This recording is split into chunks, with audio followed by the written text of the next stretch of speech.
Nagpatuloy ang paglalakbay ng grupo ni Inuyasha at may nakita si Miroko na babae na humihingi ng tulong dahil ang mga kalalakihan sa isang village ay hindi pa bumabalik kapag pumupunta sila sa bundok at sigurado ang mga kababaihan sa village na kinuha sila ng mga demon. Nang malaman ni Miroko na isang magandang babaeng demon ang kalaban ay sabi niya sa mga kasama niya na siya na lamang ang pupunta. Hindi nakinig si Sango at sinundan si Miroko. Sabi ni Kagome kay Inuyasha na hula niya may gusto si Sango kay Miroko.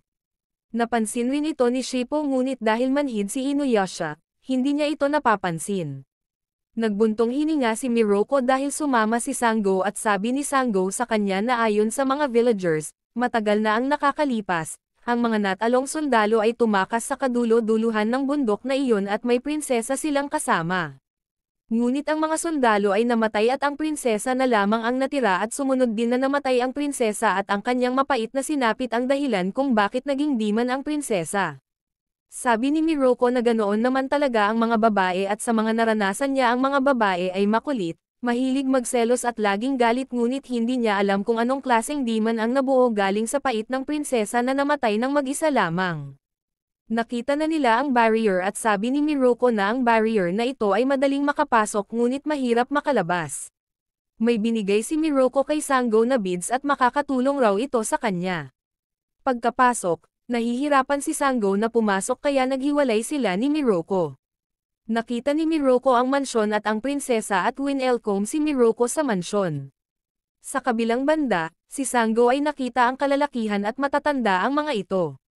Sabi ng mga lalaki na hindi pa sila matanda kaya nagtataka si Sango dahil mukha silang matatanda. Ipinaalam ng mga kalalakihan na sila ang mga asawa ng mga babae sa village na nawawala. Sabi pa nila na para silang nasa isang panaginip dahil nung nawawala sila sa bundok, dumating ang magandang prinsesa at winelcome siya sa mansion at naging masaya ang experience niya roon. Pagkatapos nila, mag-good time, naging matanda na sila. Napagtanto ni Sango na habang nagsisiping, kinukuha ng demon ang life spirit ng mga kalalakihan kaya nagiging matanda na ang mga ito. Sabi ng prinsesa kay Miroko ang nangyari sa kanya kaya hiniling niya kay Miroko na samahan siya ngayong gabi dahil nalulungkot ang prinsesa at pinapatingnan ng prinsesa kay Miroko ang mga mata niya. Sabi pa ng mga kalalakihan kay Sango na kapag tumingin sa mga mata ng prinsesa, wala na siya sa sarili at ginawa ang siping. Pumunta agad si Sango sa mansyon dahil alam niyang matatrap si Miroko. Nagyakap sina Miroko at ang prinsesa at pagdating ni Sango, nagalit ito dahil malapit nang maghalikan sina Miroko at ang prinsesa. Sumigaw si Sango at nagulat ang prinsesa dahil may boses ng babae at umatras. Nagtransform ang prinsesa bilang demon at hindi niya makita si Sango. Aatakihin sana ito ni Sango ngunit pinigilan siya ni Miroko dahil hindi siya nakontrol ng prinsesa. Sabi pa ni Miroko kay Sango na kapag nanatili siyang tahimik, hindi malalaman ng demon kung nasaan siya. Napagtanto ni Sango na ito ang kapangyarihan ng beads na binigay ni Miroko sa kanya ngunit napapatanong siya kung bakit hindi pinapatay ni Miroko ang demon kanina pa. Napagtanto ni Miroko na ang demon ay isang female coyote at binatuhan niya ng sutra ang demon upang mapalabas ang demon sa katawan ng prinsesa at mapaghiwalay sila. Pagkahiwalay, prinotektahan ni Miroko ang prinsesa para hindi na makuha pa ng demon ito. Inatake ni Sango ang demon ngunit hindi pa rin makita ng demon si Sango. Gumamit ng kapangyarihan ang demon para masira ang beads at makita si Sango. Inatake niya si Sango at nagkaroon ng crack ang Hiraikutsu. Nagbato muli si Miroko ng sutra at nagawang tapusin ni Sango ang demon. Niyakap ni Miroko ang prinsesa at pinatahimik na nito ang kaluluwa ng prinsesa. Sabi ni Miroko na sa kalungkutan ang nagdala sa prinsesa kaya hindi matahimik. Ang demon coyote ay kinuha ang soul at katawan ng prinsesa para maakit ang kalalakihan at makuha ang kanilang life spirit para lumakas. Pagkatapos ng lahat, tanong ni Kagome kay Miroko kung anong nangyari sa bundok dahil depressed raw si Sango pagkabalik ngunit hindi alam ni Miroko ang dahilan. Sa ilog, pinuntahan ni Miroko si Sango at sabi ni Sango rito na hindi naman ni Miroko kailangan siya sa pagtalo sa demon kanina. Sagot ni Miroko na kailangan niya ang tulong ni Sango doon dahil naniniwala siya sa lakas ni Sango. Alam din ni Miroko na nag-aalala si Sango sa kanya kaya sumama ito. Humingi si Miroko ng tawad dahil alam niyang nagseselos si Sango ngunit mariing tinanggi ni Sango. Hinawakan ni Miroko ang kamay ni Sango at sinabing mas natutuwa siya dahil concerned si Sango sa kanya kahit sa anumang pag-aalala ng ibang babae. Kinilig si Sango ngunit nawala ang kilig niya nang hawakan ni Miroko ang puwet nito. Balak din ni Sango na ayusin ang crack ng hiraikutsu niya.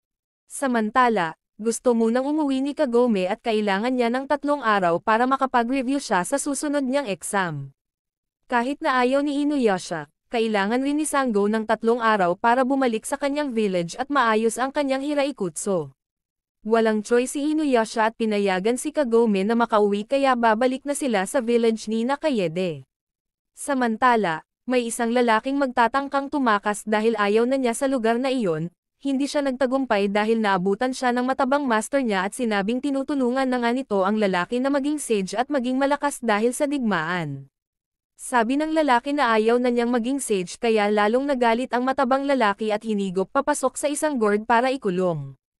Habang naglalakad, makapal ang hamog at may nakita silang human-faced fruit. Sabi ni Miroko na gamit ang tao para maging pagkain, isang demon tree ang nagbubunga ng ninmengka at ito ay prutas na may mukha ng tao.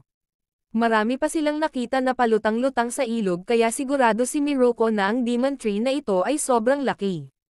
Sabi ni Inuyasha na mayroong digmaan sa era na ito kaya hindi mauubusan ng fertilizer ang demon tree. Sumang-ayon si Miroko ngunit napapatanong siya na may magkakaroon ba sa lugar na iyon ng labanan dahil ito ay malayo. Gusto ni Kagome na iimbestigahan kung anong nangyayari sa bundok at ayaw na niyang umuwi. Habang naglalakad, nakita nila kung saan nahuhulog ang mga human-faced fruit. Pagkalingon nila sa taas, nakita nila ang puno at nararamdaman nila sa aura pa lamang na maraming nang nakain na tao ang puno. Agad-agad nitong puputulan ang puno bago lumubog ang araw dahil unang araw ng buwan kinabukasan at mawawalan na siya ng demon powers. Pagkaakyat, nakita ni Inuyasha ang matabang lalaki at siya ang nagtanim ng demon tree. Inatake ito ni Inuyasha ngunit siya pa ang tumalsik dahil tumalbog lamang ang Tetsaiga sa tiyan ng lalaki. Ginamit ni Inuyasha ang wind scar ngunit napigilan ito ng lalaki. Nagpakilala ang lalaki kay Inuyasha na siya ang sage ng Tagenkyo na si Tokajin at pinaliit nito si Inuyasha upang mahigop papasok sa gourd para maging fertilizer sa demon tree. Hindi na kaya ni Shippo na maakyat sa tuktok sina Miroko at Kagome ngunit napunta sila sa isang bahay. Nakita nila ang isang box na may mga maliliit na tao at bigla silang lumiit at napunta sa box garden. Dahil hindi nila alam kung paano makalabas sa box garden, kinausap nila ang kalalakihan ngunit sabi nila na huwag silang guluhin dahil nagsasanay sila para maging mga sage. Kapag naging mga sage sila, pwede na silang makalabas sa box garden at ibibigay raw sa kanila ni Tokajin ang Fruit of Longevity. Para kay Kagome, masamang tao si Tokajin dahil kinulong nila ang mga tao roon pero sa mga kalalakihan, si Tokajin ay isang savior nila sa hagupit ng digmaan. Pagkagising ni Inuyasha sa loob ng gourd, sinubukan niyang gamitin ang mga kuko niya dahil wala sa kanya ang Tetsaiga para sirain ito bago siya matunaw sa loob ngunit walang saysay. Maya-maya, lumubog na ang araw at naging tao na si Inuyasha. Samantala, si Tokajin ay itinabi na lamang sa mga koleksyon niya ang Tetsaiga dahil walang saysay sa kanya ito. Napansin niya malapit sa box garden ang jewel at nilagay sa puson niya para maging mas lalo pang maging armor ang kanyang katawan. Sa may likod ng bato, napansin nila ang isang samurai na hindi nagsasanay para maging sage. Sabi ng samurai na kapag nagsanay sila at maging sage, magiging pagkain lamang sila ng demon tree dahil nakita ng samurai si Tokajin na nakikipag-usap sa demon tree. Sabi ng demon tree kay Tokajin na kailangan niya pa ng maraming mga kaluluwa ng sages para makabunga siya ng Fruit of Longevity. Kinuha muna ni Tokajin sa demon tree ang jewel at nangakong gagawa siya ng maraming sages para makain ng demon tree. Napansin ng samurai ni Tokajin kaya nahuli siya at napunta sa box garden. Imposible din na maging sages sila kaya walang saysay para magsanay ngunit hindi nakikinig ang mga kasama ni samurai sa kanya at wala ring saysay para patunayan sa kanila dahil hindi rin sila makakalabas doon pero para kay Kagome, may paraan para makaalis sila doon. Samantala, hindi pa rin nakakalabas sa gourd si Inuyasha at biglang tinatawag ng sheath ang Tetsaiga dahil malapit lamang ito. Tinawag ni Inuyasha ang Tetsaiga kaya sinaksak nito ang gourd. Pagkatanggal ni Tokajin ng Tetsaiga sa gourd, nakalabas si Inuyasha at bumalik sa normal na laki. Sinuntok ni Inuyasha si Tokajin sa pisngi ngunit walang talab at naging bato ang katawan ni Tokajin at di nag-anan si Inuyasha kaya nawalan ito ng malay. Sa box garden, hindi makahanap ang tatlo ng exit at sabi ni Samurai na wala na silang ibang magagawa dahil isa itong lugar ng kawalan ng pag-asa at pangarap. Nalulungkot si Kagome dahil para siyang nasa isang masamang panaginip at gusto niyang magising. Gumising na si Inuyasha sa pagkakatulog at ginapos siya ni Tokajin. Hindi makaalis si Inuyasha sa gapos at nakita ang pinaglalagyan ni Kagome ng jewel. Tanong ni Inuyasha kay Tokajin kung nasaan ang may-ari ng jewel. Hindi alam ni Tokajin ang tinutukoy ni Inuyasha dahil hindi naman niya nakita ito. Nang malaman ni Tokajin na babae ang may-ari ng jewel, natuwa siya at gusto niyang makuha si Kagome dahil gusto din ng Demon Tree na makain ang isang babae. Pinuntahan ni Tokajin kung saan niya napulot ang jewel kaya napagtanto niya na nasa box garden ito. Gumagawa pa rin ng paraan si Kagome at napagtagumpayan nila na mabutas ang box garden gamit ang malaking bato. Nakita ni Shippo sa taas ang mata ni Tokajin at hinahanap si Kagome. Nang makita, kinuha niya agad si Kagome at inaasahan na dahil kay Inuyasha at Kagome, makukuha na niya bukas ang Fruit of Longevity. Tinanong ni Kagome kay Tokajin kung okay lamang ba si Inuyasha ngunit hindi sumagot si Tokajin at pinatulog si Kagome. Umalis na si Tokajin at sinundan siya ni Miroko at Shippo. Pagkabalik ni Tokajin sa kinaroroonan ni Inuyasha, pinakita niya kay Inuyasha ang damit ni Kagome. Tanong ni Inuyasha kung nasaan si Kagome, sagot ni Tokajin na dahil sinira ni Inuyasha ang gourd, hirap na tuloy siyang kumuha ng pagkain para sa Demon Tree. Nagalit si Inuyasha dahil iniisip niya na baka pinakain na ni Tokajin si Kagome sa Demon Tree. Pilit na umaalis si Inuyasha sa mga ugat at sa damit ni Kagome, nagtatago sina Miroko at Inuyasha at ginamit ni Miroko ang wind tunnel para makawala si Inuyasha sa mga ugat. Nabagsakan ng bato si Tokajin at sinabi ni Miroko kay Inuyasha na nasa kulungan si Kagome. Samantala, nagkaroon na ng malay si Kagome at nakahubad na siya na nakababad sa kulay green na tubig. Nakapunta agad si Inuyasha sa kinaroroonan nito at nagkahiyaan dahil nakahubad si Kagome. Binigay ni Inuyasha ang coat niya para maging damit ni Kagome. Sa sobrang lubha ng sugat, nawalan ng malay si Inuyasha. Samantala, si Tokajin ay gising na at galit na galit. Lumabas sila at hindi nila kayang bumaba sa bundok dahil tao pa lamang si Inuyasha at kailangan din nilang ibalik si Shippo at Miroko sa normal size. Sinuggest ni Inuyasha na si Kagome na lamang ang tumakas ngunit hindi pumayag si Kagome. Biglang nagsalita ang halaman at nagpakilala na siya ang guro ni Tokajin. Nagalit si Inuyasha at tinanong kung bakit niya ginawang sage ang ganoong tao. Sagot ng matanda na hindi niya ginawang sage si Tokajin at ang Demon Tree ang may gawa. Kwento ng matanda na buwan na ang nakakalipas, tamad si Tokajin at mapayat pa ito. Nakita niya ang jewel pero ipinagsawalang bahala niya na lamang ito at ang Demon Tree na lamang ang kumuha. Nagulat si Tokajin dahil nagsasalita ang puno at inofferan ng puno si Tokajin na kainin ang human face fruit para mabilis siyang maging sage. Ginawa naman ni Tokajin ito at sabi ng teacher niya na kapag kinain ng isang tao ang human face fruit, magiging alipin na ito ng Demon Tree. Ginawa rin ni Tokajin ang utos ng puno habang ginawang fertilizer ang matanda para sa puno at mabuo ang Fruit of Longevity. Tanong ni Inuyasha kung bakit ganoon ang kalagayan niya. Sagot ng matanda na ang prutas ng longevity ay hindi sapat kaya kailangan ibabad ang prutas at gawing potion. Ang matanda lamang ang nakakaalam kung paano gawin ang potion kaya siya binuhay ni Tokajin. Dumating si Tokajin at nakiusap ang matanda na hindi na tao si Tokajin kaya patayin ito ni Inuyasha. Inatake ni Tokajin si Kagome ngunit prinotektahan siya ni Inuyasha kaya si Inuyasha ang nasugatan. Tumayo si Inuyasha at binato ang lagayan ng mga human face fruit kay Tokajin at balak na kunin ang jewel sa puson nito ngunit hindi nagtagumpay si Inuyasha. Sabi ng matanda na inumin ang potion sa tabi ni Inuyasha at sinabi na ginawa ito ni Tokajin at ito ay halos kaparehas ng longevity potion ngunit sapat na epektibo para mapagaling ang mga sugat ni Inuyasha pero huwag nitong kakainin ang prutas. Hinayaan ni Tokajin na inumin ito ni Inuyasha para may laban siya ngunit hindi pumayag si Inuyasha na inumin ito dahil nandidiri siya kung saan nanggagaling ang potion na ito.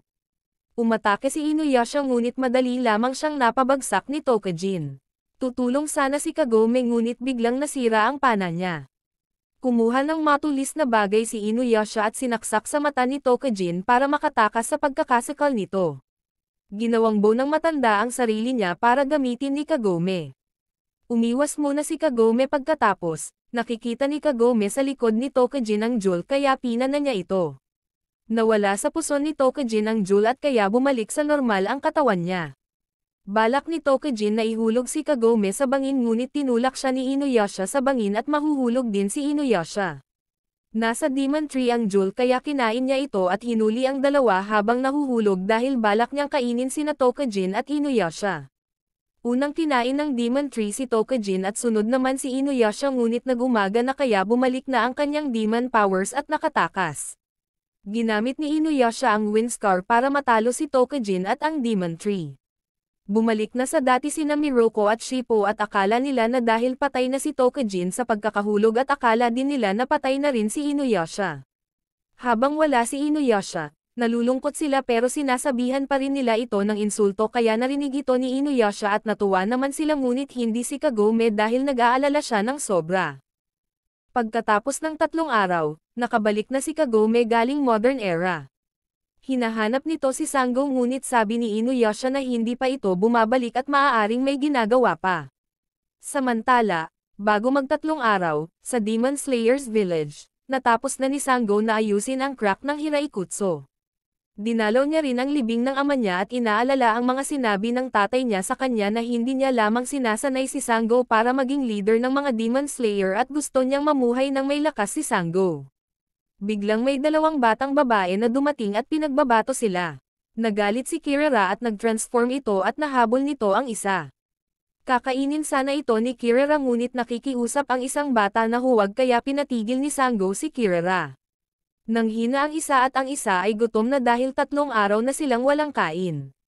Tinulungan ni Sango ang 2 bata at pinakain. Nagpakilala ang 2 bata na si Serena ang nakakatandang kapatid at si Suzuna naman ang nakababatang kapatid. Sabi ni Serena kay Sango na matapos nilang umalis sa village, sinunod nila ang mga chismis papunta sa village ng Demon Slayers. Inatake nila si Sango para subukan ang lakas ni Sango at dahil malakas si Sango para sa kanila, gusto nilang maging master si Sango. Ayaw ni Sango ngunit pilit pa rin ang 2 magkapatid na turuan sila para pumatay ng mga demon. Tanong ni Sango kung bakit nila gustong matuto, sagot ni Serena na nakatira sa village ng mga farmers malapit sa bundok.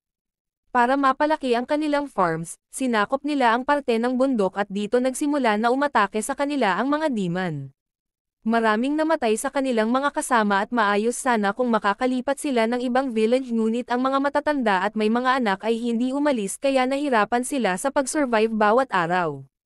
Hindi nila kayang mag-hire ng Demon Slayers kaya nakiusap sila na isanay na lamang ni Sango para sila ang papatay sa mga demons sa village nila. Sabi ni Sango na hindi sila matututo ng Demon Slayers technique ng isang gabi lamang pero pwede niyang ituro ang ilang mga technique para pumatay ng mga mahihinang demons. Ang pagsasanay na ito ang dahilan kung bakit natagalan si Sango sa pagbalik kina Inuyasha. Binigyan ni Sango ng tela at pamaypay ang 2 magkapatid at nakakapatay ito ng mga demons. Pumunta sila malapit sa kuweba at nagsindi sila ng apoy na may nilagyang pampapangit ng amoy para sa mga demons at pinaypay nila ang usok papunta sa kuweba. Umalis ang mga nasa loob ng kuweba pero nagtataka pa rin ang magkapatid kung makakatalo ba talaga sila ng demons sa ganoong paraan. Pagkatapos, umuwi na sila at sabi ni Sango na bukas tuturuan niya ang mga ito na gumawa ng powder para sa mga demons kahit hindi sang-ayon ang 2 sa pamamaraan na ito. Nag-aalala si Miruko dahil hindi pa bumabalik si Sango at akala niya na siya ang may kasalanan kaya hindi ito bumabalik. Kinagabihan, habang tulog si Sango, pumunta sa isang storage room at ang 2 ay isa palang lihim na ninja. Kinuha nila ang mga materyales na ginagamit ng mga Demon Slayers sa pagpatay sa mga demons at gusto nilang 2 na maging malakas. Pagkalabas, nakita nila si Sango at alam nito na hindi mga ordinaryong babae ang 2. Inatake nila si Sango para makatakas at nagpakilala sila bilang mga ninja. Ang isang clan lord ay inutusan sila para patayin ang isang demon at nagtagumpay sila ngunit may dumating na maraming demon sa kanilang village para maghiganti at naubos ang halos sa lahat ng ninja. hindi nakaligtas ang kanilang ama at sinabing maging malakas sila. Ang sa tingin ng magkapatid sa sinabi ng tatay nila na maging malakas sila para maibalik ang kanilang clan at ang kanilang village. Pagkatapos nito, tumakas na ang dalawang magkapatid. Tiningnan ni Sanggo ang storage room at kinuha lahat ng mga armas. Ngunit ang iba ay hindi pa na-exercise ang demon spirit sa mga ito at maaakit nila ang ibang mga demons kaya balak ni Sanggo na sundan ang magkapatid. Naabutan ni Kirara at Sanggo ang magkapatid. Sabi ni Sanggo na sumakay ang dalawa kay Kirara at bumalik sa village at hayaan na lamang nila ang mga weapons dahil maraming mga demons ang papalapit sa kanila. Dumating na ang mga demons mula sa taas at hindi natakot ang magkapatid dahil papatunayan nila sa tatay nila na malakas sila. Naaalala ni Sanggo ang parehas na sinabi sa kanya ng tatay niya pati na tatay ng magkapatid. Sabi ni Sanggo sa dalawa na mali ang pagkakaintindi nila at gusto lamang ng tatay nila na maging masaya sila at maging malakas at ayaw nitong maging ninja ang magkapatid.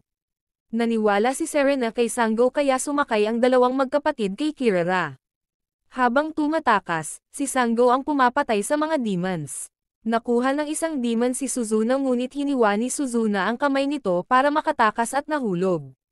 Prinotektahan ni Serena at Kirara si Suzuna sa mga demons dahil hindi ito makatayo. Marami pang demons at hindi na nila kaya buti na lamang dumating sina Miroku at Inuyasha para tulungan sila. Ginamit ni Miroku ang wind tunnel para maubos ang mga demons. Natuwa si Sanggo na dumating sila at umalis na rin ang magkapatid. Sabi ni Inuyasha kay Sanggo na dahil nag-aalala si Miroku kaya sila pumunta doon. Kinilig naman si Sanggo ngunit nawala ang kilig dahil nang hawak na naman ng puwet si Miroku kaya nasample na naman siya ni Sanggo.